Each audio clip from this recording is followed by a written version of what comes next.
প্রিয় দর্শক, আশা করি সকলেই ভালো আছে। বঙ্গবাংলা লাইফস্টাইল চ্যানেল থেকে আপনাদের সকলকে স্বাগত জানাচ্ছি। এখন সকাল 6:30। শিয়ালদা সাউথ স্টেশন দেখতেই পাচ্ছেন, খুব একটা ভিড় নেই। এখন চলে এসেছি নতুন একটা স্টেশনে যাওয়ার উদ্দেশ্যে। তাই বেশ মোটামুটি ফাঁকা স্টেশন, অপেক্ষা করছি ট্রেনের জন্য। ইতস্তত ঘোরাঘুরি করছি। ট্রেন আসবে 7:15-তে, ছাড়বে এখান থেকে। কোথায় যাচ্ছি, কিভাবে যাচ্ছি সবই দেখাবো। ট্রেন চলে এসছে, ট্রেনের কাছাকাছি চলে এসছি আমি। সামনের দিকেই উঠছি, কারণ প্রথম দিকে খুব ভিড়, সেই জন্য একবারে সামনে চলে এসছি একদম। ট্রেন ছাড়বে 7:15 যাব নামখানা, যেখান থেকে সকলে বকখালি গঙ্গাসাগরের উদ্দেশ্যে রওনা দেয়।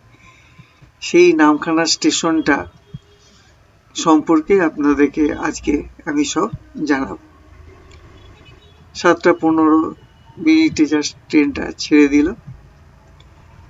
এখন আমরা রওনা দিলাম। ধীরে ধীরে এগিয়ে যাচ্ছে ট্রেনটা। কিছুটা যাওয়ার পর দক্ষিণ 24 পরগনা জেলা এটা। চারদিকে সবুজ প্রান্তর দেখে ঢুকে যাচ্ছি এবার নামখানা স্টেশনের দিকে। এই স্টেশনটি তৈরি হয়েছে 2006 সালে। প্রথমে তৈরি হয়েছিল কাকদ্বীপ স্টেশন, সেটা 2001 সালে। তার 5 বছর পরে এটা তৈরি হয়েছে নামখানা স্টেশন। এখান থেকে যাওয়ার সুবিধা হচ্ছে বকখালি আর গঙ্গাসাগর যাওয়ার। এইটা স্টেশনের 2-3 প্ল্যাটফর্ম।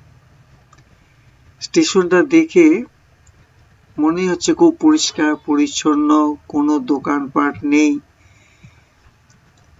এবং স্টেশনে আরেকটা সুবিধা খেয়াল করে দেখবেন, প্ল্যাটফর্ম শেডের ভিতরেই গাছ লাগানো আছে। একটু খেয়াল করে দেখুন, গাছ লাগানো আছে কিন্তু।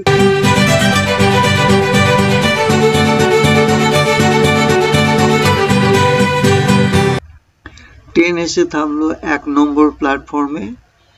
এখানে অধিকাংশ লোকই ওই বকখালি গঙ্গাসাগর যাওয়ার যাত্রী। এখানে নেমে প্ল্যাটফর্মের বাইরেই খাবারের দোকান আছে। প্ল্যাটফর্মের বাইরে বলতে প্ল্যাটফর্মের ভিতরে কোনো দোকান নেই। ওই যে রেলিং আছে, প্ল্যাটফর্মে যে রেলিং, সেই রেলিং এর বাইরে দোকান, কিন্তু ভিতর থেকে বসে খাওয়ার ব্যবস্থা রয়েছে। অনেকে এখানেই খাওয়া দাওয়া সেরে তারপর বাইরে গিয়ে টোটো বা অটো ধরে যে যা গন্তব্যস্থলে গিয়ে পৌঁছে যাবে।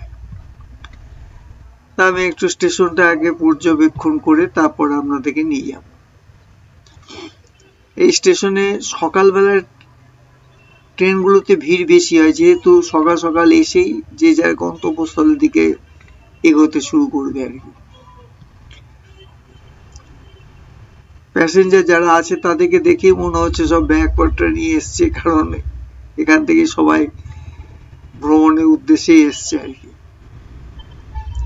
এখানটাই খুব ভিড় ট্রেনের মধ্যে। এই যে বলেছিলাম যে দোকান ঘরগুলো রয়েছে ওই বাউন্ডারির বাইরে, রেলিং এর বাইরে, এবং বাইরে বসেই বেঞ্চিতে সব খাওয়া দাওয়া সারছেন আর কি।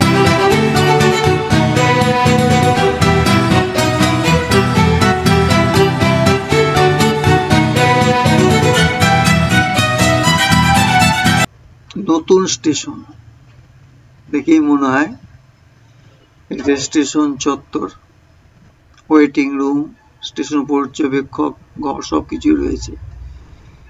এটা হচ্ছে শিয়ালদার দিকে যাওয়ার রাস্তা, এবং এখানে ট্রেন লাইন শেষ, এরপরে কোনো ট্রেন লাইন নেই। নামখানাই হচ্ছে দক্ষিণ 24 পরগনা জেলা শেষ প্রান্তিক স্টেশন। এটা 1 নম্বর স্টেশন। এইখানে ম্যাক্সিমাম ট্রেনগুলো এসে দাঁড়ায়, 2-3 খুব কম ট্রেনই আসে, যার জন্য দোকানপাট যা দেখা যাচ্ছে সব 1 নম্বরে। 2 নম্বরে কোনো দোকানপাট নেই। ওভারব্রিজ একটাই রয়েছে, ওভারব্রিজ দিয়ে উপরে উঠে এই হচ্ছে প্ল্যাটফর্মের শেডের দৃশ্য। 4টে ট্রাক আছে আর 3টে প্ল্যাটফর্ম। অতিরিক্ত একটা ট্র্যাক রয়েছে দেখলাম, এই যে দেখা যাচ্ছে অতিরিক্ত ট্র্যাকটা, তাও বেশি দূর পর্যন্ত বিস্তৃত নয়। এবং খেয়াল করে বলেছিলাম আগে যে প্ল্যাটফর্ম শেডের ভিতর দেখুন গাছ, এই গাছটা আরো বড় হয়ে গেলে যে কি করবে আমি সেটা বুঝতে পারছি না। আমার যতদূর সম্ভব মনে হয় শেড তুলে দেওয়া হবে এবং এই গাছের ছায়ায় প্যাসেঞ্জাররা বসতে পারবেন, আমার যা মনে হয় সেই উদ্দেশ্যে এই গাছগুলো লাগানো হয়।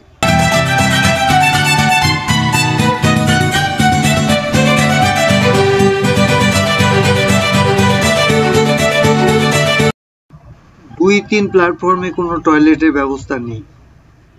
1 নম্বর প্ল্যাটফর্মে এটা একটা টয়লেট রয়েছে, এতে কোনো পয়সা লাগে না।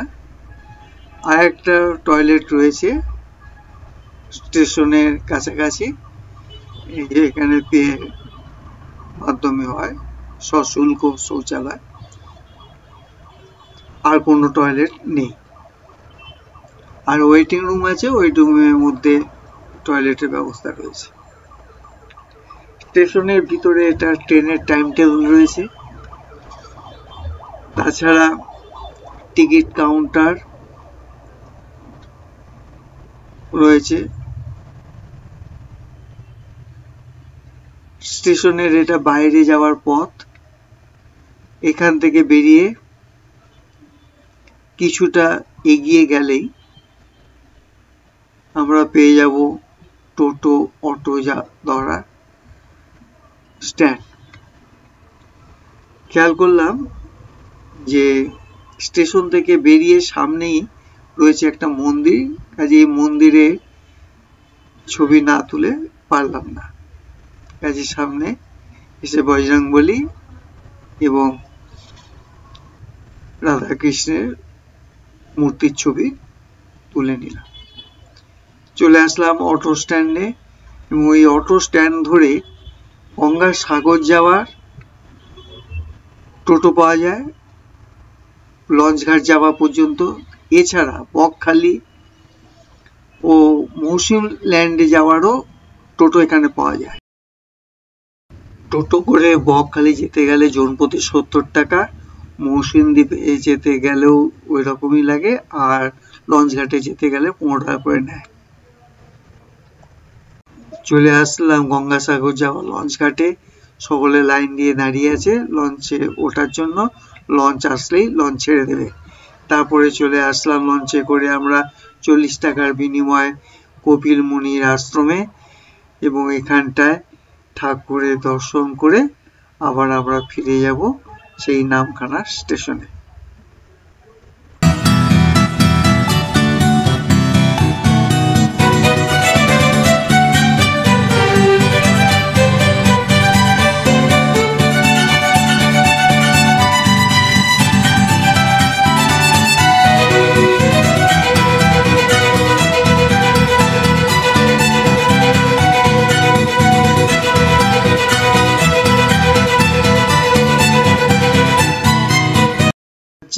নামখানা স্টেশনে রাতের বেলার দৃশ্য।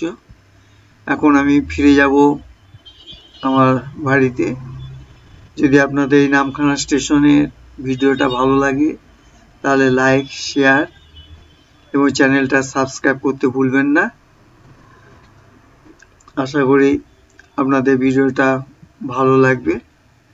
এর পরবর্তী ক্ষেত্রে আবার নতুন স্টেশনের ভিডিও নিয়ে আসব। আজকে এই পর্যন্ত, ভালো থাকবেন, সুস্থ থাকবেন, টাটা।